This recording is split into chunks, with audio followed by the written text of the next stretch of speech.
ബോളിവുഡിന്ന് ഒരു under rated gem എന്നൊക്കെ വിളിക്കാൻ പറ്റുന്ന ഒരു പടം OTT റിലീസ് ചെയ്യുന്നുണ്ട്, ദ സൂപ്പർ ബോയ്സ് ഓഫ് മാലേഗാവോ. ഇതിന്റെ പ്രൊനൗൺസിയേഷൻ ഇതന്നെയാണോ എന്ന് എനിക്കറിയില്ല, തെറ്റാണെങ്കിൽ ക്ഷമിക്കാം. ഇത് വേണമെങ്കിൽ നമുക്കൊരു മാസ്റ്റർ പീസ് എന്നൊക്കെ വിളിക്കാൻ പറ്റുന്ന പടമാണ്. അണ്ടർ റേറ്റഡ് ജെം എന്ന് പറയാൻ കാരണം ഈ സിനിമയെ പറ്റി ആരും അധികം പറയുന്നത് കേട്ടിട്ടില്ല. 2019 ഗള്ളി ബോയ് ഇറങ്ങിയിട്ടുണ്ടായിരുന്നു. From the makers of Gully Boy തന്നെയാണ് ഈ സിനിമയും.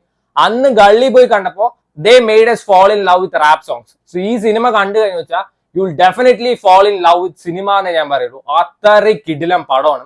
6 ഫ്രണ്ട്സിന്റെ കഥ പറയുന്ന സിനിമയാണ്. സോ ഇതിൽ എല്ലാം പിള്ളേരാണ് അഭിനയിച്ചിരിക്കുന്നത്. അങ്ങനെ വലിയ ആക്ടേഴ്സ് ഒന്നും ഇല്ല. കൊച്ചു പടം 2 മണിക്കൂറിന്റെ. ആദർശ് ഗൗരവ് ആണ് ഇതിൽ മെയിൻ ക്യാരക്ടർ ചെയ്തിരിക്കുന്നത്. ആളെ അറിയാത്തവർക്ക് രാജ്കുമാർ റാവുവിന്റെ വൈറ്റ് ടൈഗർ പറഞ്ഞിട്ടൊരു പടം ഉണ്ടായിരുന്നു. അതിൽ ആ ഡ്രൈവറായിട്ടും വില്ലനായിട്ടും ഒരു പയ്യൻ വരുന്നില്ലേ, അതേ പയ്യൻ തന്നെയാണ്. പട്ട പെർഫോമൻസ് ആണ്. Performance wise each and every one പടാന്നേ പറയാൻ പറ്റൂ.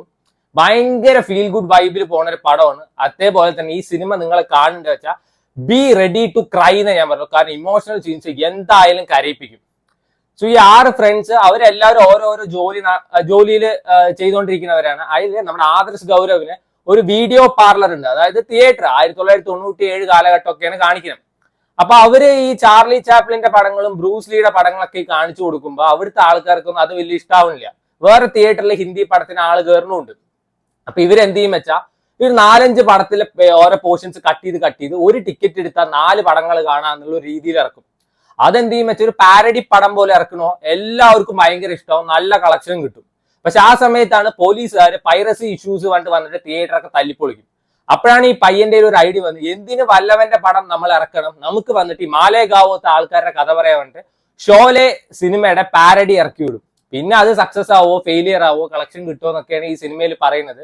സോ ഇമോഷണൽ സീൻസ് ഉണ്ട്, ഫ്രണ്ട്ഷിപ്പ് ഉണ്ട്, അതേപോലത്തെ ഇവർക്ക് സിനിമ എത്ര ഇമ്പോർട്ടന്റ് ആണെന്നൊക്കെ ഈ സിനിമയിൽ പറയുന്നുണ്ട്.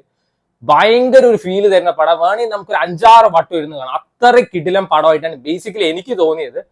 സോ ഈ സിനിമയുടെ ആദ്യത്തെ ഒരു 10 to 15 മിനിറ്റ്സ് കണ്ടു കഴിയുമ്പോൾ തന്നെ നമുക്ക് ഈ സിനിമയുടെ ഒരു ഭാഗമാണ് നമ്മൾ എന്നൊരു തോന്നൽ വരും. ഭയങ്കര സ്ലോ പേസ്ഡ് ആയിട്ട് പോകുന്ന സിനിമയാണ്.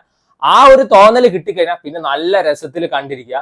സോ ഇവര് സിനിമ ഇറങ്ങുന്ന സമയത്ത് നമുക്ക് തോന്നും ഇനി ഇത് ഹിറ്റാവോ ഇല്ല എന്നുള്ള, അവരെക്കാളും കൂടുതൽ ടെൻഷൻ ഇത് കാണുമ്പോൾ നമുക്ക് തോന്നുക. And performance wise each and every one അടിപൊളിയാണ്.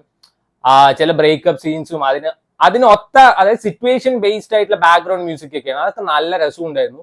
ടുവേർഡ്സ് എൻഡ് ക്ലൈമാക്സ് പോർഷൻസ് ഒക്കെ ഭയങ്കര ഇമോഷണൽ ആയിട്ടാണ് പോകുന്നത്. അതാണ് ഞാൻ പറഞ്ഞത് ബി പ്രിപ്പയർഡ് ടു ക്രൈ എന്ന്. ലാസ്റ്റ് എൻഡ് ക്രെഡിറ്റ്സിൽ കാണിക്കുന്നുണ്ട് ഇത് ബേസ്ഡ് ഓൺ എ ട്രൂ സ്റ്റോറിയാണ്, അവരിപ്പോ എന്തൊക്കെ ചെയ്യുന്നുണ്ട്, അതൊക്കെ കാണുമ്പോൾ പിന്നെയും സങ്കടം വരും.